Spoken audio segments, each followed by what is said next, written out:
The simplicity of Blockland has allowed creators to explore their skills. With it being such an easy game to mod, it's no wonder that many of the players are also coders, 3D modelers, animators, and so on.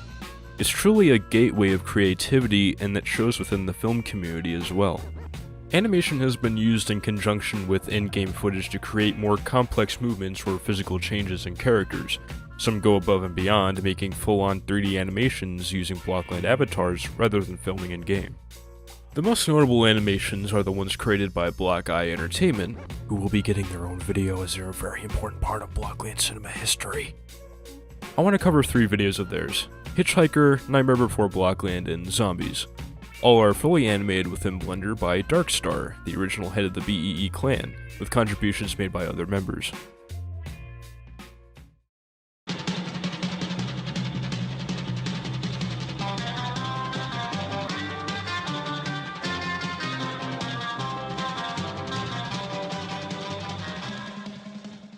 We'll start with Hitchhiker, a short story of a man running out of gas on a road as his situation gets worse and worse.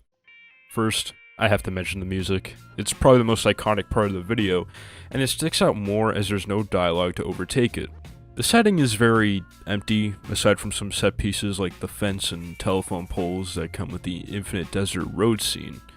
The cars, gas station, and telephone poles are all clearly brick-built, or at least modeled to be that way. You may think that this could all easily be done in Blockland, and yeah, it can. But the movements and expressions are so much more in-depth and interesting to look at.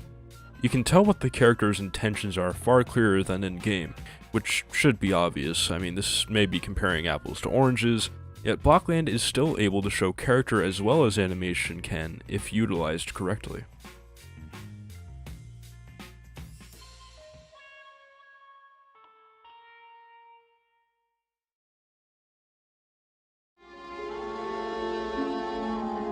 "'Twas a long time ago, longer now than it seems, in a place that perhaps you've seen in your dreams.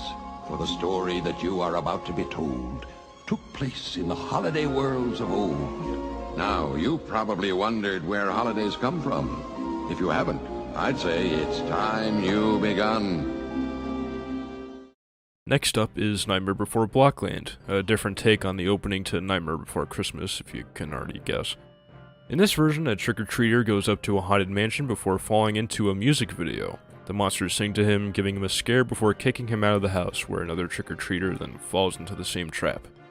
The sets are all modeled while still staying simple enough to fit the Blockland look. The camera shots and movement are all interesting and aid the Halloween aesthetic. The characters are also fair recreations of the ones from the original, while also including some original designs that make it more unique. The facial animations and lip syncing are also impressive, showing the effort put into the videos as a whole. Out of the 3, this would be the only one I couldn't see being done in Blockland, with all the different character designs, camera angles, and whatnot.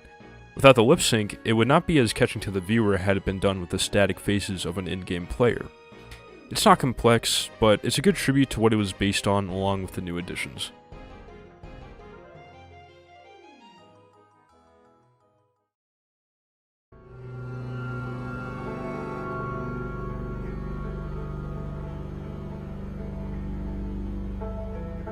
And now, Zombies, a story of 2 men trying to survive the apocalypse while dealing with threats along the way to safety.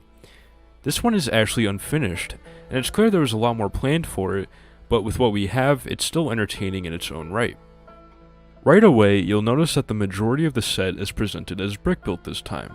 It's also the first short with original voice acting done by Swahali, who voices both characters. Darkstar's reason for leaving the short unfinished was a lack of motivation and more focus being put on Away at War 2. There's no denying the potential of the short, but it still makes up for its abrupt ending with fun action scenes that are briefly interrupted by small moments of dialogue and establishing shots. The score is also well done.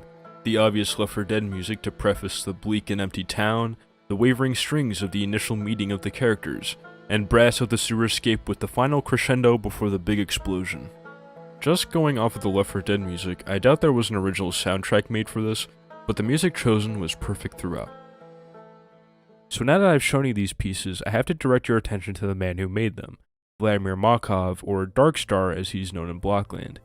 Vladimir has gone on to truly master his skill, creating numerous short films sharing the stories he wants to tell in the medium he enjoys most. And just as much as he shares his stories, he also intends to share his skills. Partnering with 3D Animation Hub, Vladimir has become part of a Blender animation course which provides the resources to help those interested in 3D animation. Knowing about Vladimir's work since I was young and seeing where he is now by honing his abilities is so incredibly inspiring. I cannot be any more happy to see someone doing what they love and being so willing to aid others that want to do the same. So thank you, Vladimir Makov, for being so insanely talented at what you do.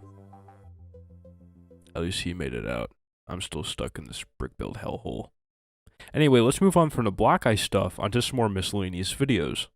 It's difficult to find animations that were made on the same level as Darkstar. The most you'll see is some test animations. For example, here's this tripod made by Gaming Freak 00. It's a 2-second clip of what I'm assuming to be a scrapped add-on. And here's a ballista being manned by a blockhead. This was made by Dan Horsfall and is the only Blockland related video on his channel. Fun fact, the blockhead model used here is a rig made by Darkstar. Denexi, who you probably know if you spent even a short time on Blockland YouTube, made a recreation of Going to the Store by David Lewandowski. While I've talked about fully animated videos thus far, this one is actually filmed in-game. Xe managed to edit the default walk cycle and get it in-game with a free trial of DSQ Tweaker, having to restart the game every time he needed a different walking animation. I'm counting this as a way to show that animation can be used in tandem with the game to enhance the intended outcome. This can be done through editing or in-game in Xe's case. Away at War 2 is another prime example of the CGI effect, because at least one half of it is animation while the other half is in-game. Even in my own videos I've utilized this, whether to enhance the gore or make a punch more impactful. Shoutouts to Xenon, the in-house 3D animator of the MWE crew and talented voice actor who I'm so glad to have on the team. They made the most iconic shots of episode 2 and 3, which wouldn't have happened without them.